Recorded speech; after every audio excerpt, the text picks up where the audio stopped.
C'est un choc. On a beau essayer de se préparer à une telle éventualité. C'est toujours un choc terrible.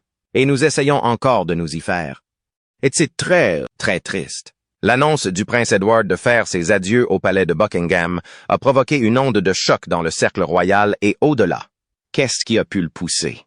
Louis, le plus jeune enfant de la défunte reine Élisabeth III, à prendre une décision aussi importante? Est-ce que la liberté personnelle qu'il recherche? Une rupture intérieure avec les autres membres de sa famille? Ou une nouvelle étape dans les rôles redéfinis de la royauté d'aujourd'hui? Rejoignez-nous pour explorer les différentes facettes de ce développement surprenant, en explorant les motivations, les implications et ce que cela signifie pour l'avenir de la maison de Windsor. L'annonce qui a choqué tout le monde. Le prince Edward, le plus jeune fils de la reine Élisabeth II et du prince Philippe, s'est toujours distingué de ses frères et sœurs royaux. Il est difficile, vraiment, d'expliquer ce que c'est que de se retrouver en famille pour la première fois. Tout simplement merveilleux. Né le 10 mars 1964 à Buckingham Palace, Édouard a grandi sous les feux de la rampe, mais a souvent préféré un rôle plus discret et plus discret au sein de la monarchie. Contrairement à ses frères aînés, le roi Charles III et le prince Andrew, Édouard s'est éloigné d'une carrière militaire traditionnelle, choisissant plutôt de se frayer un chemin dans les arts et les médias. Après avoir obtenu un diplôme d'histoire à l'université de Cambridge, Edward a travaillé brièvement dans la compagnie de théâtre fondée par Andrew Lloyd Webber, avant de fonder sa propre société de production, Ardent Productions. En 1993, bien que sa société ait été critiquée pour sa gestion et son contenu, les initiatives d'Edward ont mis en évidence son désir de se forger une identité indépendante. Mais c'est là que les choses commencent à devenir intéressantes. Tout d'abord, j'essaie de diriger l'équipe, de trouver des idées et, à long terme, de produire. Quel genre de production?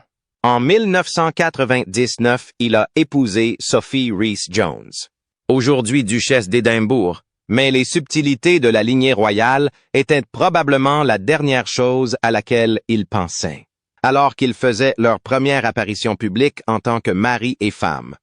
Le couple devint alors une figure importante de la famille royale. Au fil des ans, Édouard assuma de nombreuses fonctions royales et devint comte de Wessex, avant d'accéder au titre de duc d'Édimbourg après le décès de son père. Son rôle au sein de la monarchie s'élargissait, mais son attitude discrète contrastait souvent avec les actions accrocheuses des autres membres de la famille royale. Le prince Edward a récemment annoncé sa décision de quitter Buckingham Palace, ce qui a marqué un tournant dans sa carrière royale. C'est un choc. On a beau essayer de se préparer à une telle éventualité. C'est toujours un choc terrible, et nous essayons encore de l'accepter. Et c'est très, très triste. De tels actes de sa part ne sont pas nouveaux, mais ils sont choquants. En effet, dans une décision qui a surpris beaucoup de monde et rompu avec la tradition familiale. Le prince Edward, le plus jeune fils de la reine Elizabeth, a un jour renoncé à un avenir dans les Royal Marines. À seulement 22 ans, Édouard avait suivi une formation rigoureuse dans l'espoir d'obtenir le prestigieux béret vert des Royal Marines, l'unité militaire d'élite britannique. Cependant, après avoir effectué 4 mois difficiles de formation d'officier d'1 an, il a choisi de démissionner. Une décision qui a été prise après de longues délibérations personnelles et une discussion familiale tendue. Le palais de Buckingham a confirmé sa décision, déclarant qu'Édouard avait démissionné après mûre réflexion et avec beaucoup de regrets, ayant conclu que les Marines n'étaient pas le bon choix pour ses aspirations à long terme. Le palais a également indiqué qu'aucune annonce concernant ses projets n'était imminente. La démission d'Edward a fait suite à un sommet organisé ce week-end au domaine de la famille royale de Sandringham, dans le Norfolk. Il y a présenté son cas lors d'une conversation apparemment difficile impliquant la reine, son père, le prince Philip, ses frères aînés, le prince Charles et le prince Andrew et la princesse Diana. Bien qu'aucun membre de la famille n'ait soutenu son choix, Edward est resté ferme, expliquant que poursuivre une carrière qu'il n'aimait pas le laisserait coincé. Peu de temps après cette réunion, Edward est retourné à sa base d'entraînement à Limestone, dans le sud-ouest de l'Angleterre, où il a officiellement remis sa démission et son uniforme à son commandant. Voici ce qui s'est réellement passé ce matin. Le prince Edward est venu dire au revoir à ses officiers de promotion aux messes des officiers. Puis, il est allé dire au revoir aux autres officiers aux messes des officiers, et nous lui avons chaleureusement serré la main, Et nous lui avons souhaité bonne chance. Et il nous a souhaité bonne chance. Le Prince Philip, qui détient le titre honorifique de capitaine général des Marines, aurait été particulièrement mécontent. Cette décision a été perçue par certains comme un rejet de la forte tradition militaire de la famille, étant donné que le père d'Edward et ses deux frères étaient titulaires d'un brevet dans la Royal Navy. Les difficultés du prince sont devenues publiques lorsque les journaux londoniens ont mis en lumière sa situation difficile la semaine précédant sa démission. Un sondage réalisé à cette époque a révélé que la plupart des Britanniques pensaient qu'Édouard devrait être autorisé à partir s'il le souhaitait, ce qui reflète une vague de soutien public à l'autonomie du jeune prince. Pourquoi quelqu'un s'écarterait-il d'un chemin si profondément ancré dans l'héritage familial? Pour Edward, la réponse était claire. Épanouissement personnel. Il envisageait une carrière dans le théâtre, une passion qui contrastait fortement avec la structure rigide de la vie militaire. Malgré la pression et la désapprobation de sa famille, Edward a choisi de donner la priorité à son bonheur et à ses aspirations plutôt qu'à la tradition. S'agit-il d'un signe de faiblesse, comme le suggèrent certains critiques, ou d'un acte de courage défiant les attentes? La réponse réside dans la capacité d'Édouard à résister à une pression immense et à prendre une décision fidèle à lui-même. Un geste qui trouve un écho auprès de ceux qui privilégient l'authenticité aux conventions. Cet adieu inattendu a laissé beaucoup de gens s'interroger sur ses motivations. Le palais de Buckingham, symbole de la présence durable de la monarchie, a longtemps été l'épicentre de la vie royale, ce qui rend le départ d'Édouard d'autant plus significatif. Selon certaines informations, Édouard et Sophie envisageraient de se concentrer sur leur résidence de Bagshot Park, située dans le Surrey. Leur décision intervient dans un contexte de changement plus vaste au sein de la famille royale, alors que le roi Charles III continue de rationaliser la monarchie et de redéfinir son rôle dans la Grande-Bretagne moderne. Le départ d'Édouard pourrait refléter son désir de soutenir la vision du roi, tout en conservant un style de vie plus personnel et familial. Le départ d'Édouard de Buckingham Palace soulève des questions sur l'évolution des responsabilités royales et sur l'équilibre entre devoirs publics et vie privée. Sa décision s'inscrit dans la lignée d'autres membres de la famille royale, comme le prince Harry et Meghan Markle, qui ont redéfini leur rôle au sein de la famille. Cependant, contrairement au départ dramatique de Harry, le départ d'Édouard semble être une transition tranquille plutôt qu'une rupture avec la vie royale. Il reste fidèle à ses devoirs royaux, notamment à son engagement envers le prix du duc d'Édimbourg et à ses mécénats. Son départ marque un changement subtil mais percutant, symbolisant les efforts de la monarchie pour s'adapter aux attentes contemporaines tout en respectant l'individualité de ses membres. Alors que le prince Edward fait ses adieux au palais de Buckingham, ses prochaines étapes détermineront sans aucun doute son héritage. En se concentrant sur la vie de famille et les œuvres caritatives, il continue d'incarner les valeurs de dévouement et de service inculquées par la reine Élisabeth II et le prince Philippe. Mais on peut se demander ce qui pousse vraiment une personne à vouloir tout laisser derrière elle. Les critiques sont constantes. La pression et le manque de liberté liés au fait d'être un membre de la famille royale peuvent donner envie à quelqu'un de tout laisser derrière lui. Pour le prince Edward, construire une vie en dehors de la famille royale s'est accompagné de jugements sans fin. Chaque erreur était d'exagérer, et sa famille et le public ne le laissaient que rarement oublier. Ajoutez à cela les projecteurs des médias et les tensions familiales. Et il est facile de comprendre à quel point les règles strictes et les attentes élevées de la vie royale pouvaient être étouffantes. Pour quelqu'un qui souhaite vivre sa propre vie, quitter Buckingham Palace et tout ce qu'il représente peut sembler être la seule issue. La tentative du prince Edward de quitter la vie royale et de s'établir dans l'industrie du divertissement a été un parcours audacieux et tumultueux. Edward avait longtemps été captivé par l'attrait du show business.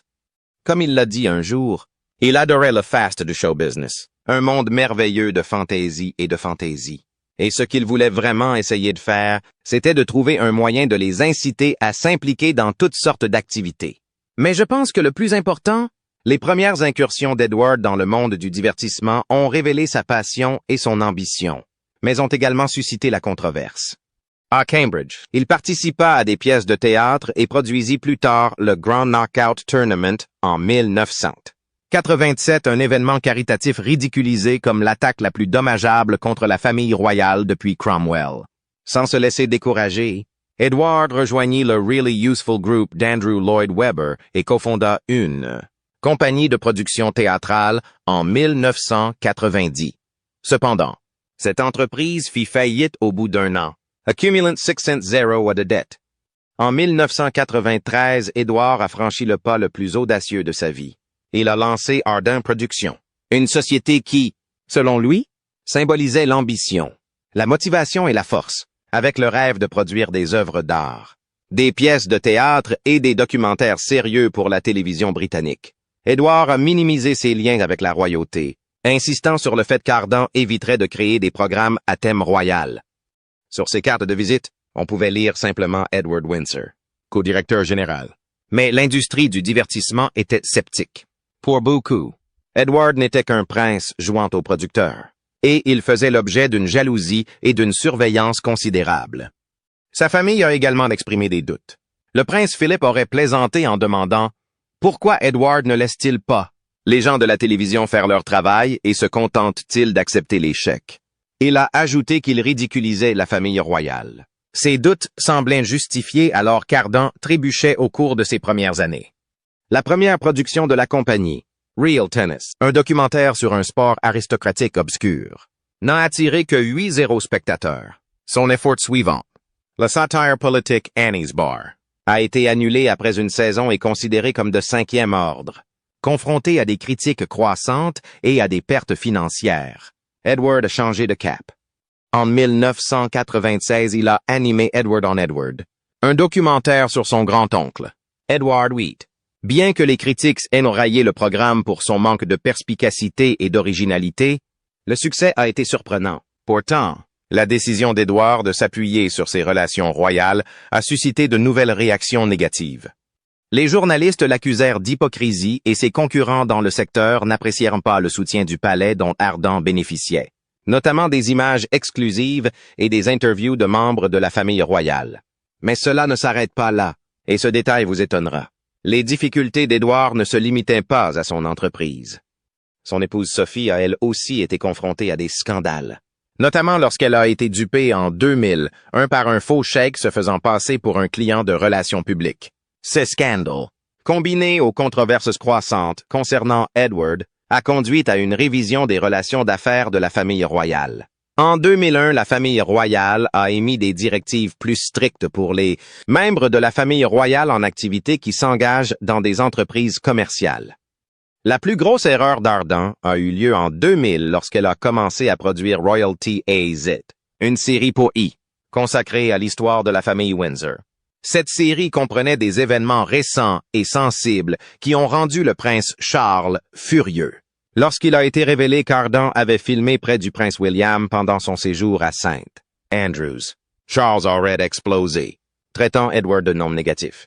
Les critiques publiques à l'encontre d'Ardent atteignirent leur paroxysme, certains le qualifiant de projet vaniteux et de triste plaisanterie. En 2002, Edward concéda sa défaite.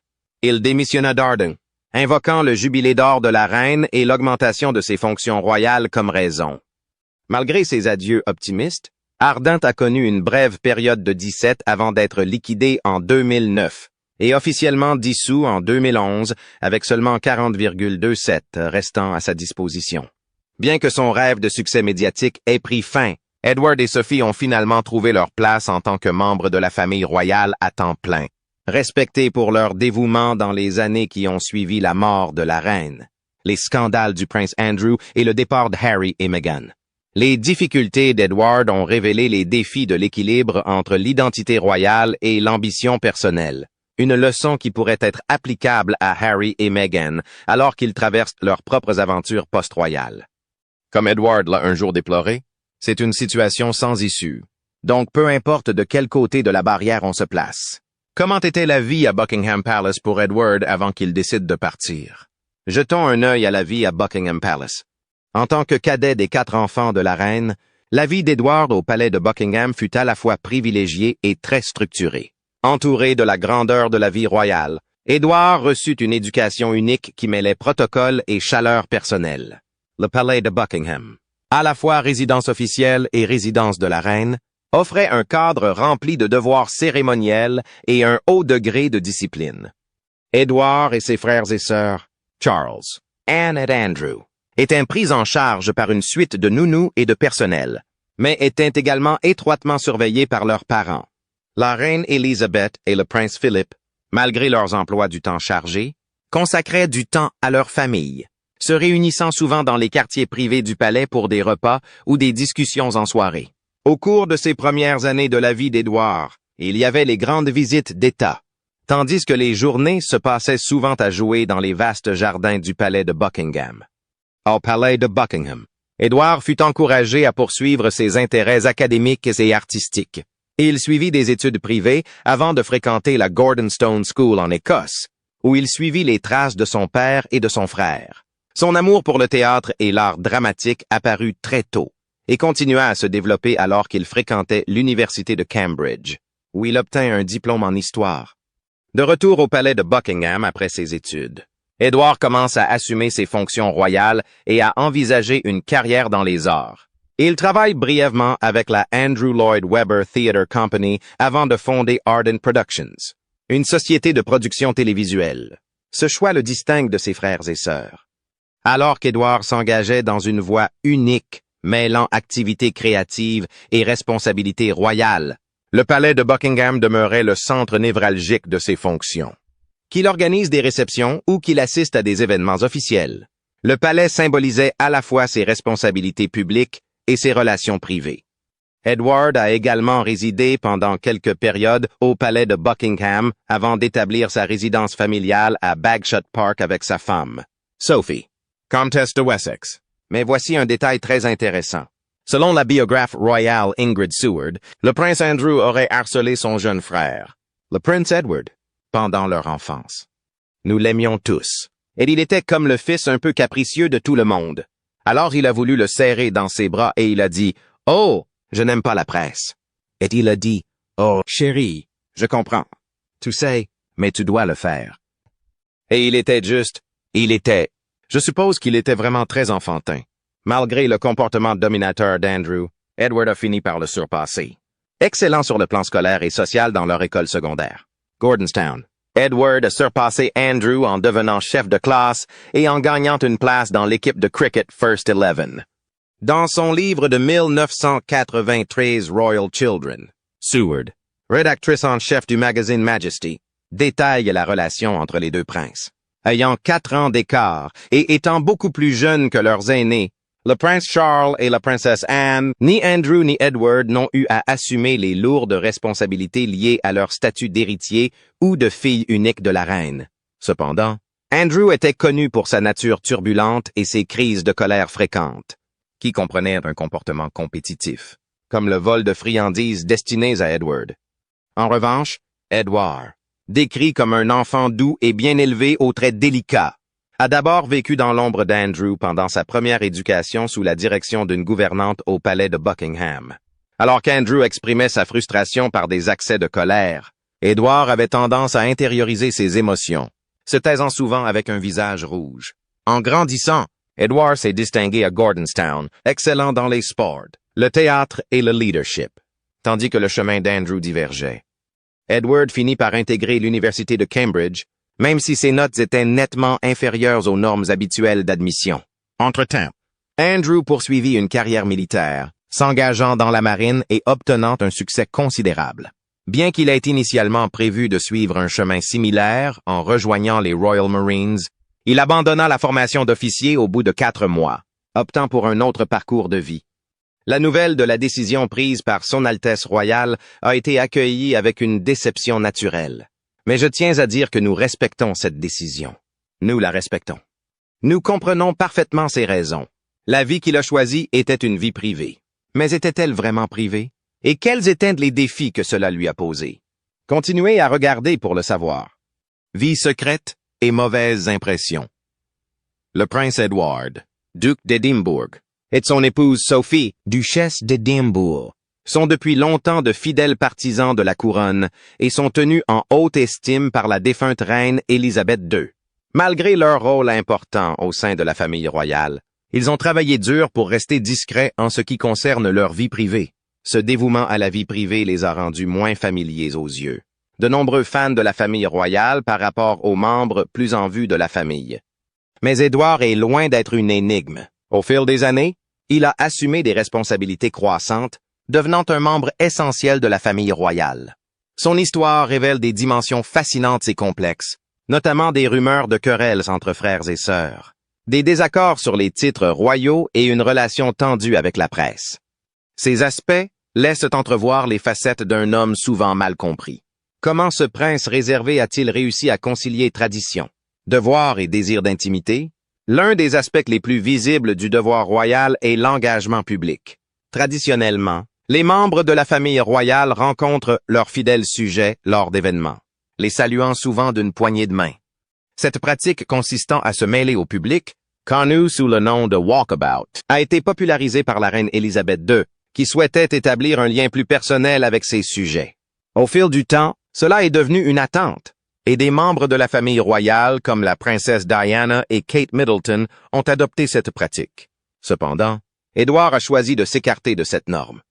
Alors qu'il salue et parle à la foule, il évite de serrer des mains, expliquant que cela lui permet de parler à plus de personnes dans le temps limité dont il dispose. Sa décision, bien que pratique, souligne son approche unique des devoirs royaux, équilibrant tradition et efficacité personnelle. La vie personnelle d'Édouard, en particulier sa relation avec Sophie, révèle également ce désir d'équilibre et de discrétion. L'histoire du couple a commencé en 1987 lorsqu'ils se sont rencontrés à Capitol Radio, où Sophie travaillait dans les relations publiques. Ils se sont revus des années plus tard lorsque Sophie a géré la publicité pour un événement de tennis caritatif organisé par Edward. Leur lien s'est renforcé et ils ont commencé à sortir ensemble en secret, loin des regards du public. Malgré leurs efforts, la presse finit par découvrir leur relation. En réponse, Edward s'adressa directement aux médias, leur demandant de respecter sa vie privée et celle de Sophie, qu'il souhaitait protéger d'une couverture médiatique envahissante. Lorsque leur relation devint publique, Sophie commença à accompagner Edward aux événements royaux. Mais le couple a résisté à la pression publique qui les poussait à se fiancer précipitamment. Et il a fallu 6 ans pour se marier. Et tu as dit oui immédiatement? J'ai été légèrement abasourdi pendant 1 minute, puis j'ai soudain réalisé que je devais en fait répondre à cette question. Alors j'ai dit oui. Edward, ayant été témoin des relations turbulentes de ses frères et sœurs aînés, était déterminé à éviter leurs erreurs.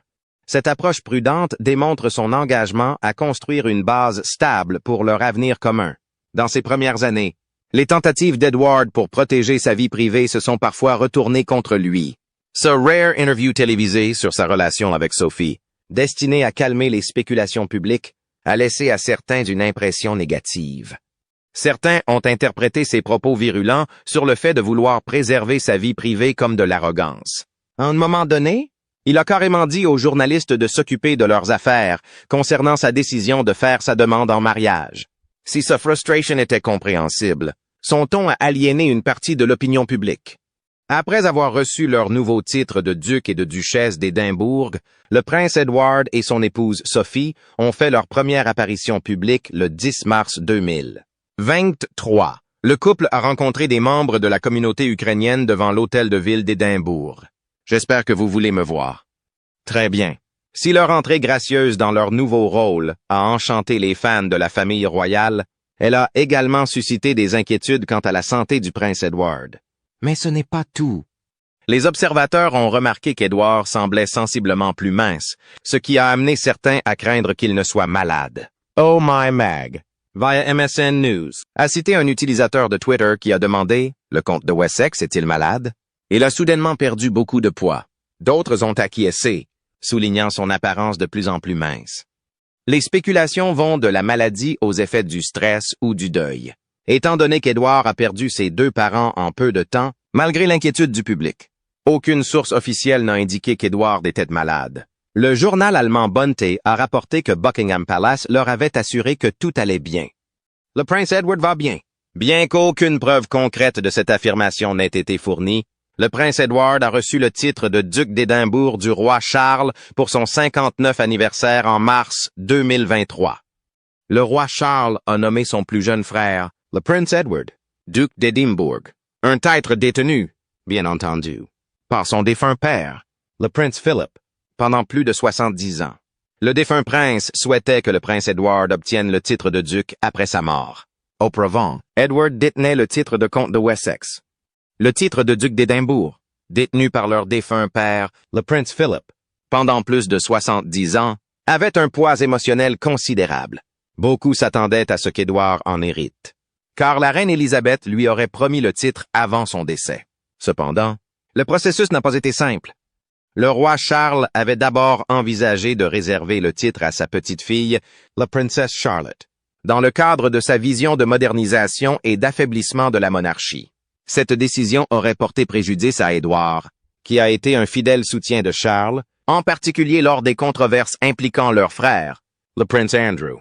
Finalement, Charles a décidé d'honorer son jeune frère, mais certaines sources spéculent qu'il aurait pu faire en sorte que le titre revienne à la couronne après la mort d'Édouard, plutôt que de le transmettre au fils d'Édouard, Jacques, désormais comte de Wessex.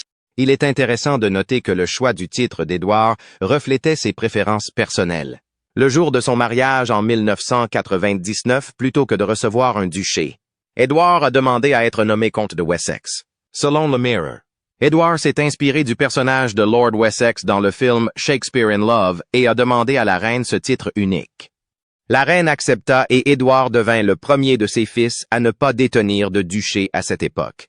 Après leur mariage, Édouard et Sophie poursuivirent d'abord une carrière privée parallèlement à leur fonction royale.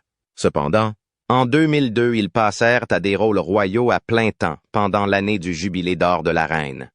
Au fil des années, Sophie a concentré ses efforts sur le soutien de programmes destinés aux femmes et aux enfants, tandis qu'Edward défendait les arts à travers ses écrits.